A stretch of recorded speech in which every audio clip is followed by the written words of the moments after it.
Lur, selamat datang di Ngidul Ngalebem Film Cadela. Sehat, gemah ripah lo jinawi ya kalian semua lur ya. Silakan diambil nasi dan lauknya karena film ini sangatlah menarik. Balik mana ambil aku Icang dengan quotes hari ini. Dear mantan, semenjak kau menghilang, dompetku aman.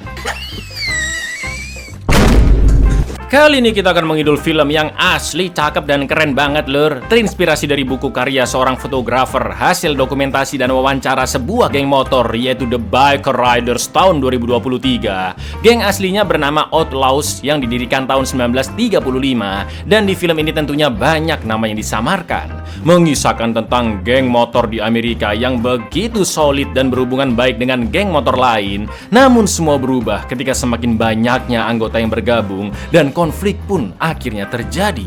Seperti apakah keseruannya? Langsung aja kita ke requestan pertanyaan terkutuk dari dulurku Roy ya. Mau nanya nih, gimana kalau aku suka kamu tapi aku juga bimbang?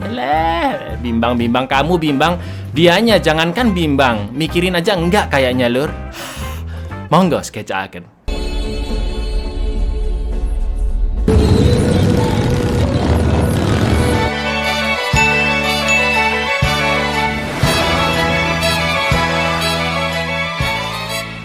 Berlatar pada tahun 1965 di Amerika bagian barat tengah atau biasa disebut Midwest, tepatnya di kota Chicago. Film dimulai dengan seorang wanita bernama Kathy yang diwawancarai oleh mahasiswa fotografi yaitu Danny yang ingin menulis tentang geng motor Vandals sebagai geng motor terkenal di Amerika.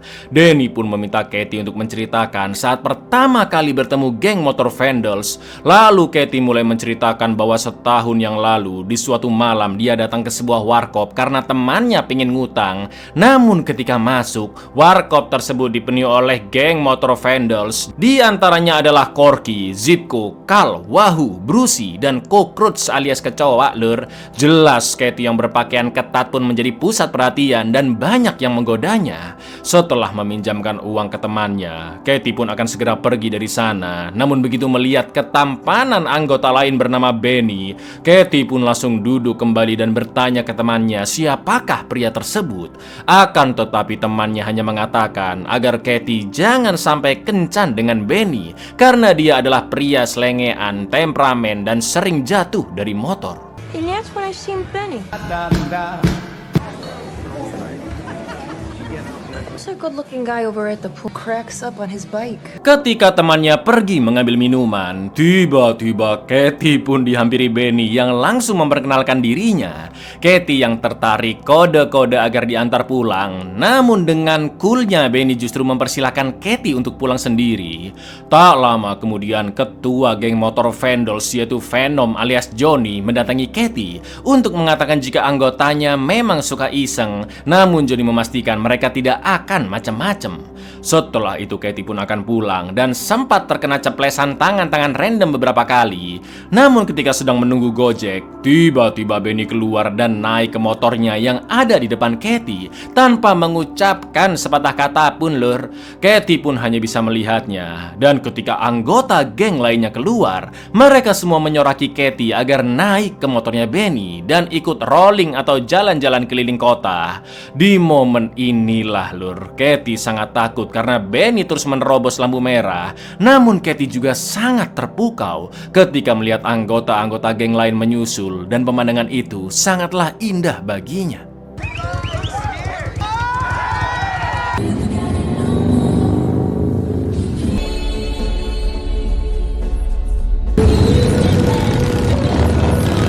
Geng Vandals pun lanjut ke warkop lain, sedangkan Benny mengantarkan Kathy pulang yang saat itu hampir jam 4 pagi dan pacar Kathy sangat khawatir menunggunya. Bukannya langsung pergi lur, tapi Benny malah nongkrong sambil nyebat di depan rumah Kathy. Yang jelas pacarnya Kathy nggak berani cari gara-gara ya kan. Bukan sejam 2 jam, tapi Benny duduk di sana sampai sore lur. Dan pacar Kathy yang baru pulang kerja pun sangat muak melihat Benny. Bukannya disamperin, dipukulin gitu ya, tapi dia malah menyalah-nyalahkan Kathy. Mereka pun akhirnya putus. Dan ya, Benny mendapatkan wanita pujaannya. Bahkan mereka langsung menikah 5 minggu kemudian. No, you better go home. My boyfriend gets gonna be pissed.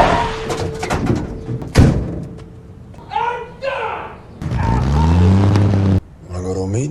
5 weeks later, I married him. Setelah menikah, Benny masih sama saja, lur. Dia sering ugal-ugalan, bahkan sampai dikejar banyak mobil polisi. Bukan hanya menerobos lampu merah dan kebut-kebutan, tapi juga merusak 4 mobil orang pemerintahan. Motor Benny pun mogok dan polisi langsung menangkapnya. Namun Benny bisa lolos setelah membayar uang yang dikumpulkan dari teman-temannya. Katie pun lanjut menceritakan tentang Johnny yang ternyata memiliki pekerjaan tetap sebagai supir truk, tidak seperti anggota geng motor lainnya yang kebanyakan nganggur. Johnny juga sudah memiliki istri serta 2 orang anak, dan awalnya geng motor Vandals adalah klub balap motor, lur, di mana Johnny terinspirasi setelah menonton aktor ternama yaitu almarhum Marlon Brando.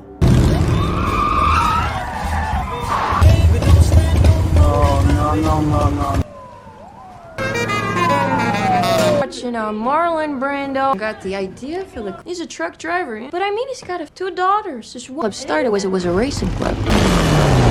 Setelah itu Danny mewawancarai anggota geng motor Vandals. Corky dan Wahoo adalah sahabat dekat yang sering berantem. Tangan kanannya Johnny yaitu Brucey, dulunya bekerja sebagai montir listrik. Brucey mengatakan jika orang-orang selalu memandang negatif geng motor, padahal orang-orang bergabung di sana karena mereka merasa diterima.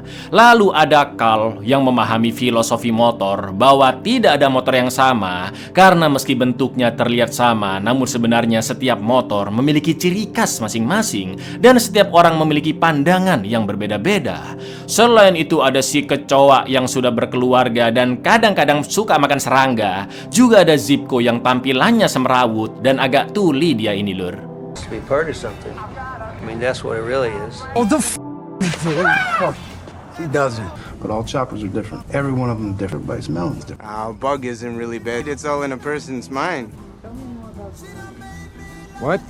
Katie mengatakan jika geng motor Vandals selalu tidak mematuhi aturan dan Johnny memiliki aturannya sendiri. Salah satunya mempersilakan para anggota untuk menantangnya berkelahi jika ada yang tidak setuju dengan pendapat Johnny. Suatu hari, Mas Endut pernah berselisih pendapat dengan Johnny. Mas Endut mengatakan jika temannya di kota Milwaukee sangat tertarik bergabung dan ingin membuka cabang geng motor Vandals di Milwaukee. Namun Johnny tidak setuju karena Vandals hanya ada di Chicago.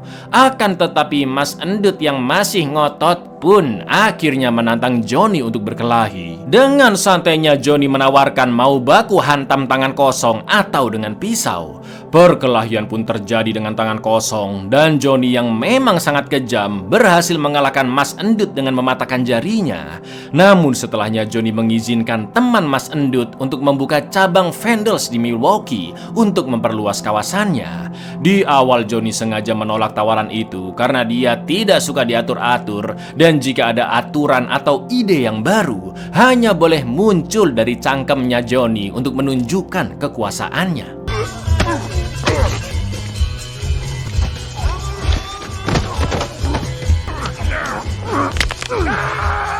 Anybody who's gonna have it is gonna be me. Right? Now I know it. Geng motor Vandals pun semakin berkembang, dan ketika mereka San Mori ke Milwaukee, segerombolan remaja yang hobi maling dengan ketuanya bernama The Kid sangat terpukau melihat geng motor Vandals melintas di jalanan.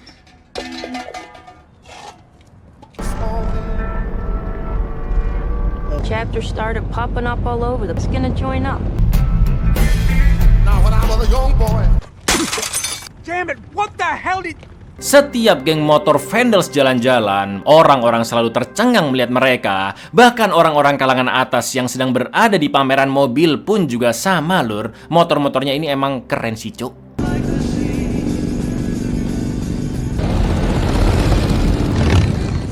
Selama touring, Danny juga selalu ikut untuk mendokumentasikan dan juga mewawancarai para anggota. Lalu ketika sedang bersantai, tiba-tiba geng motor lainnya datang, yaitu Gary Rocks dengan ketuanya sebut saja Pak Ijo, yang menuduh Carl telah menggores motornya. Awalnya mereka akan berkelahi, namun Johnny yang tidak ingin keributan terjadi langsung melerai. Untungnya Johnny kenal salah satu anggota geng motor Gary Rocks dan Pak Ijo pun mulai melunak. Akan tetapi Benny yang baru selesai kencing dan tidak tahu jika Johnny sedang mencairkan suasana, tiba-tiba dia datang dengan emosinya dan langsung menghajar Pak Ijo. Tawuran pun akhirnya terjadi, lur. Scratch your fucking scooter, man. Well, I walk off, there's no scratch. You want to get salty? I'll get salty. Hold on. Boyfriends are getting into trouble. How you know Shitty? I used to work with Shitty. Trucking.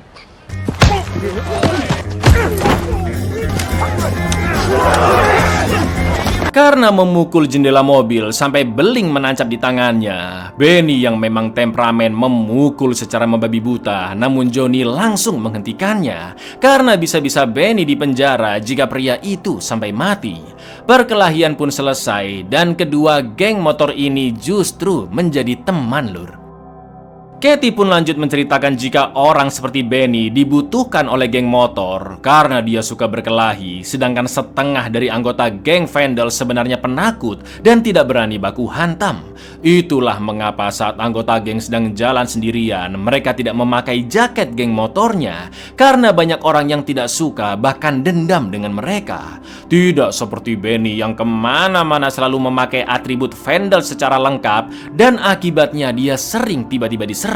Sampai akhirnya Benny mengalami masalah serius ketika dua pria menyerangnya di sebuah bar karena tidak suka ada geng motor di sana. Benny pun nekat menyabat wajah salah satu pria itu dan temannya yang gak terima pun memukulkan sekop ke kaki Benny hingga patah, lur. Can't wear no colors in this neighborhood. Take that jacket off.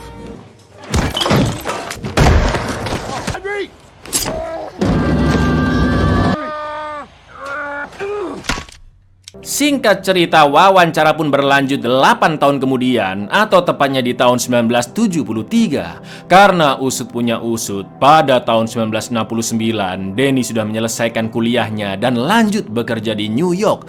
Sekarang Denny datang menemui Katie kembali di Florida untuk mengetahui kabar teman-teman Vandals dan dia ingin melanjutkan tulisannya. Cerita Katie pun berlanjut setelah kejadian kaki Benny patah. Saat itu Benny menahan tangis, bukan karena rasa sakit yang dideritanya, tapi Benny khawatir kakinya diamputisa dan dia tidak bisa naik motor lagi. Sementara itu Johnny yang tahu Benny diserang hingga kakinya hampir diamputisa, sangat murka dan langsung mendatangi bar tempat Benny dihajar. Bersama geng Vandalsnya sambil blayer-blayer, Johnny dan Bruce pun mendapat informasi dari pak pemilik bar, yaitu nama serta alamat rumah dua pria yang menyerang Benny.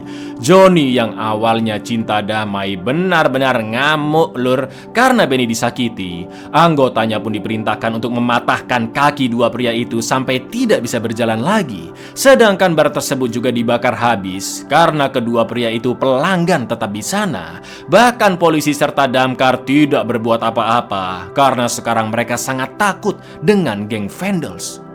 Send a few guys, make it so they can't work no more. They're scared of us. Karena masih belum bisa berjalan akibat tendon kakinya putus, Katie pun membawa Benny nginep di motel dengan kamar lantai dasar. Tak lama kemudian Johnny pun datang menjenguk sekaligus memberi kabar bahwa akan ada acara piknik besar-besaran 3 minggu lagi dan Benny diharapkan bisa hadir. Jelas Katie pun jengkel mendengarnya karena Benny baru boleh berjalan sekitar 3-4 bulan lagi, apalagi naik motor, ya kan? Akan tetapi Benny tidak peduli karena yang dia inginkan hanyalah naik motor. Cekcok pun sempat terjadi, lur. Katie benar-benar melarang Benny naik motor karena kakinya baru saja dioperasi. Sedangkan Benny tanpa basa-basi meminta Katie pergi meninggalkannya karena kondisinya hanya menjadi beban. Katie pun syok mendengar itu. Dia sempat terdiam dan hanya meminta Benny untuk tetap tinggal bersamanya. I don't want you riding. Yeah, it scares me, especially this. Having to take care of me. When I heal up, I leave. I don't want you to go. Setelah itu Katie pun menemui Johnny dan mengajaknya berbicara empat mata. Katie mengatakan jika geng Vandals maupun Johnny tidak bisa memiliki Benny karena hanya Katie lah yang bisa memilikinya. Katie yakin cepat atau lambat Benny pasti akan mati jika terus-terusan naik motor, entah karena kecelakaan atau terlibat perkelahian yang lebih mengerikan. Maka dari itu Katie meminta Johnny untuk mengeluarkan Benny dari geng motor karena hanya dengan cara itulah apakah Benny akan benar-benar berhenti motoran. Akan tetapi Johnny menjawab jika Benny sudah dewasa dan bisa menentukan pilihannya sendiri tanpa perlu diatur-atur oleh siapapun, termasuk Katie maupun Johnny. Katie pun hanya bisa menahan emosinya dan pergi dari sana sambil mengingatkan jika Benny adalah miliknya. You know, and if he keeps riding motorcycles, he's gonna, one way or another, oh, I know you love him, I love him too, that's why you gotta do this. Tell him, Johnny, not if he's mine, Johnny. I'm his wife, not you. If he wants to ride a bike, nobody can tell that kid nothing. He's grown. 3 minggu kemudian, atau di hari acara piknik yang diadakan geng Vandals, terlihat keluarga Kit yang sangat berantakan lur. Orang tuanya sering berantem, ayahnya KDRT ke emaknya, dan Kit tumbuh menjadi anak berandalan karena tidak mendapat perhatian sama sekali. Bahkan Kit hampir mengkoitkan ayahnya sendiri, dan ibunya pun langsung mengusir Kit pergi dari rumah selama-lamanya. Quit the racket! I'm sick of that.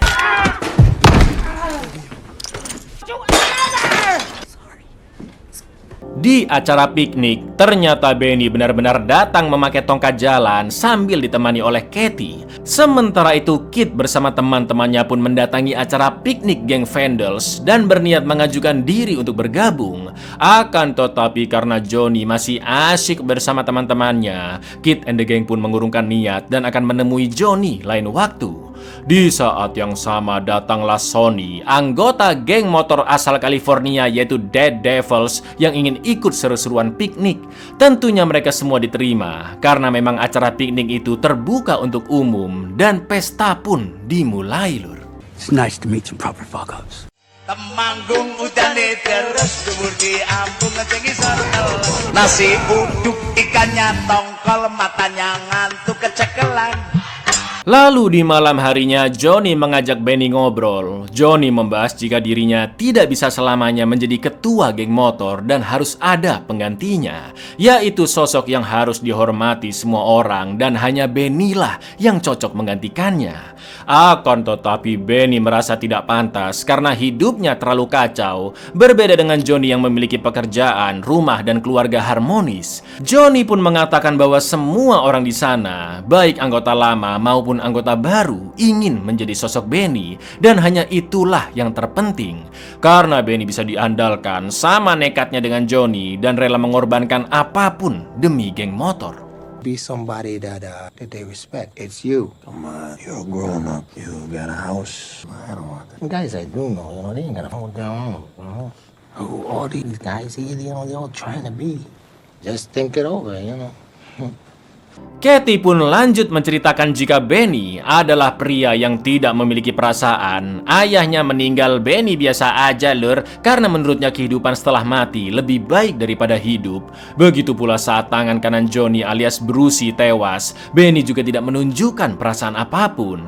Ya, Brucey tewas karena kecelakaan lur. Johnny pun sangat terpukul mendengarnya. Dia terlihat putus asa dan sejak saat itu, geng motor Vandals mulai berubah. They won't take the flowers you sent over there, says the family don't want. Karena karangan bunga duka cita dari Johnny ditolak oleh keluarga Brucey, geng motor Vandals pun datang langsung untuk mengantarkan bunganya, dan ibu Brucey yang emosi sampai meludahi Johnny karena putranya tewas saat motoran dan hidupnya masih belum jelas. Lalu malam harinya saat nongkrong di warkop, Kit dan teman-temannya pun datang menemui Johnny untuk mengajukan bergabung dengan Vandals. Akan tetapi Johnny langsung menolak karena mereka masih dianggap bocil lur. Kit pun masih memaksa dan meminta Johnny untuk melihat motor-motor mereka yang sudah dirakit sendiri sebisanya. Bahkan Kit mengatakan jika dia akan merampok dan membunuh atau apapun yang diperintahkan oleh Johnny akan dikerjakan, asalkan mereka bisa diterima oleh Vandals. Memang sudah kelihatan banget bibit-bibit kriminalnya dia ini lur. Johnny pun sengaja menguji Kit dengan mempersilahkannya bergabung ke Vandals, namun hanya dia seorang diri tanpa teman-temannya. Dan Kit pun langsung setuju, Lur.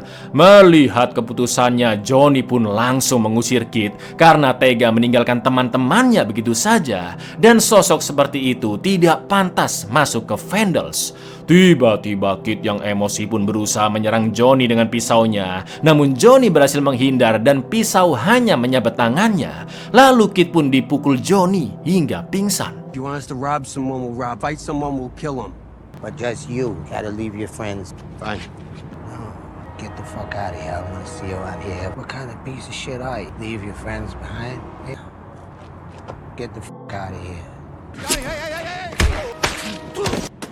Scene pun berlanjut ke wawancara Katie dan Danny pun bertanya apa yang terjadi selanjutnya karena dia hanya mengetahui sampai kejadian Kit sempat menyerang Johnny dan setelah itu Danny lanjut bekerja di New York, ya kan?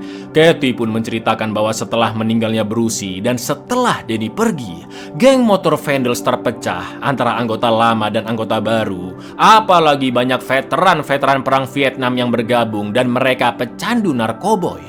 Situasi pun semakin tidak terkontrol karena saking banyaknya anggota baru. Sampai di suatu malam ketika sedang berpesta, si kecoa diserang anggota baru dengan balok kayu yang masih berapi hanya karena dia ingin keluar dari geng motor dan melanjutkan cita-citanya sebagai polisi motor. Lalu ketika Johnny dan para anggota lama mendatangi kecoa, Katie yang lagi sendirian pun akan diperkaos oleh 3 anggota baru. Namun untungnya Johnny dan Sonny langsung menyelamatkan Katie. Boy, fucked him up good. You take him to a hospital.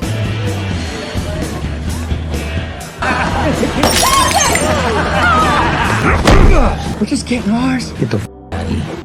Setelah dirawat di rumah sakit dan 2 tulang rusuknya patah, si kecoa pun mendatangi Johnny untuk menyampaikan keinginannya keluar dari geng motor sesuai janji kepada istrinya. Kecoa juga khawatir dengan anggota-anggota baru yang semakin gendeng dan mungkin suatu saat nanti dia akan dibunuh jika mereka tahu kecoa keluar dari geng motor. Johnny pun menghargai keputusan kecoa dan meminta Benny untuk membawa pistol miliknya malam nanti karena mereka harus melindungi kecoa dari anggota baru. Lalu ketika sampai di rumah, Katie ingin menyampaikan suatu hal yang sangat serius ke Benny, yaitu memintanya keluar dari geng motor dan tidak boleh ditolak. Karena Katie sudah muak dengan kehidupan mereka yang serba tidak jelas. Apalagi insiden Katie hampir diperkaos membuat dirinya sangat trauma. Bahkan Katie sampai mengatakan jika dia pasti akan bundir apabila malam itu dirinya benar-benar diperkaos. Maka dari itu Katie ingin mereka mencari kehidupan yang baru dan Benny bisa bekerja di bengkel sepupunya yang berada di Florida. Mendengar istrinya yang begitu emosional, Benny pun sempat terdiam. Dia tidak merespon permintaan Katie dan langsung pergi meninggalkannya untuk menemui Johnny. Can't live like this no more. And I ain't gonna live like this no more. If they'd have got me up those I think I would have taken your gun and I would. I mean, you said you had a cousin in the garage you could work at. Let's go there. I want you to quit riding. I want you to quit the club. Don't ask that. Benny! What? I gotta go meet Johnny. Malam itu Johnny dan Benny pergi ke rumah kecoa dengan membawa senjatanya masing-masing. Ternyata Johnny berencana menyelamatkan kecoa atau melindungi kecoa dengan cara yang ekstrim, Lur, seolah-olah dia diserang oleh kawanan perampok. Johnny menjebol pintu rumah kecoa dengan senapannya dan menembak kaki kecoa dengan pistol Benny. Semua itu dilakukan agar tidak ada lagi alasan anggota baru menyerang kecoa. Karena bagi siapapun anggota geng yang tidak bisa naik motor lagi, maka mereka baru boleh meninggalkan geng motor karena memang itulah aturannya, Lur. Dengan ditembaknya kaki kecoa, maka dia bisa keluar dari geng motor dengan aman dan bisa melanjutkan hidupnya. You ready? Give me the pistol. Fuck was all that for? That was taking care of cops. Setelah itu Johnny membahas tentang pergantian ketua yang akan dialihkan ke Benny karena para anggota baru sudah tidak ada yang mau mendengarnya. Di momen itulah Benny akhirnya memutuskan keluar dari geng karena sosok yang paling dihormati dan paling disegani yaitu Johnny bahkan sudah tidak sanggup mengurus geng motornya. Benny juga merasa situasi di geng motor semakin kacau dan dia tidak mau kejadian yang sama terulang kembali ke istrinya Katie. I can't. I need you. These young guys, Don't none of them listen. I don't ask nobody for nothing, and I don't want nothing from no. Itulah kali terakhir Benny bertemu dengan Johnny, tepatnya di tahun 1970. Lalu setahun kemudian, Kit tiba-tiba mendatangi Johnny untuk menantangnya berkelahi. Ternyata Kit sudah masuk geng Vandals cabang Milwaukee tanpa sepengetahuan dan persetujuan Johnny. Saking tidak terkendalinya, lur. Kit mengatakan jika teman-temannya di Milwaukee sudah sepakat bahwa Johnny sudah tidak layak menjadi ketua, dan Kit menantangnya agar dia bisa menjadi ketua yang baru. Seperti biasa, Johnny pun bertanya mau pakai tangan kosong atau pisau, dan Kit pun meminta bertarung dengan pisau. Lalu Johnny memberitahu lokasi pertarungannya, yaitu besok malam di sebuah parkiran. All my guys become done with your running thing. Made to challenge you. I'm a Vandal now. What chapter? Milwaukee. Fists and knives. Knives. There's a parking lot. Keesokan harinya Johnny pun pamit pergi dulu, dan sang istri titip telur jika nanti Johnny sudah pulang. Setelah itu Johnny mampir silaturahmi ke rumah Katie dan bertanya apakah Benny sudah kembali pulang. Ternyata setahun yang lalu ketika memutuskan keluar dari geng, Benny tidak pernah pulang, dan kabar terakhir yang Katie tahu, Benny sedang pergi bersama teman-temannya ke Indiana. Sebelum pergi dari sana, Johnny pun meminta Katie untuk menjaga dirinya baik-baik. Benny ever come back around? Indiana with some guys. Well, I guess neither of us got him. I guess not. What do you need? Nothing. Hey, take it easy, Captain. You too, Johnny. Sebagian anggota lama sudah lama tidak menaiki motor dan beralih ke mobil, lur. Lalu di malam harinya, Johnny ditemani oleh Wahoo dan Corky ke lokasi perkelahian. Tak lama kemudian, Kit beserta teman-temannya pun datang, dan Johnny langsung menghampiri dengan membawa pisau juga knuckle di tangannya. Tapi tiba-tiba, lur, What the fuck we do now? Nothing to do. Hey, you want it, kid?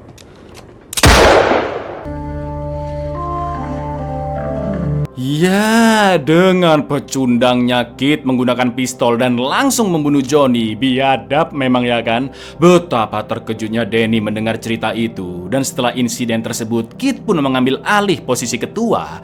Kini geng motor Vandals berubah menjadi geng kriminal dengan anggota yang semakin banyak, bahkan sampai keluar dari Midwest.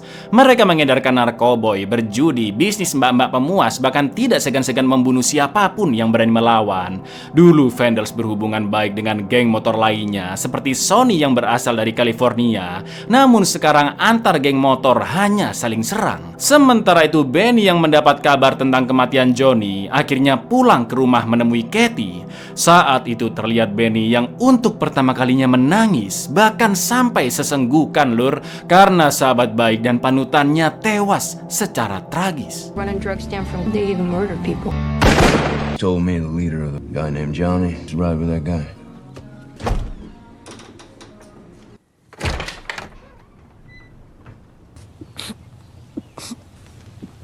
Meski begitu, beberapa anggota lama masih ikut bergabung seperti Wahoo dan Corky. Sementara itu, Carl sudah meninggal akibat kecelakaan. Kecoa berhasil meraih cita-citanya sebagai polisi motor. Zipko pindah ke Texas dan bekerja di kapal udang. Sedangkan Benny sudah tidak pernah naik motor lagi sejak Johnny meninggal dan memutuskan pindah bersama Katie ke Florida untuk bekerja di bengkel sepupunya. Film pun diakhiri dengan Katie yang melihat ke arah Benny sambil mengatakan jika sekarang mereka sangatlah bahagia. Does he still ride? No, ever since Johnny died, we're happy. Buyar, keren ya kan filmnya, lur. Jadi pesan moralnya apa? Boleh punya hobi, asalkan yang positif, lur. Kalau motoran itu positif buat kalian ya monggo. Asal jangan sampai kayak Kit si kacrut biawak satu ini ya kan, lur. Assalamualaikum.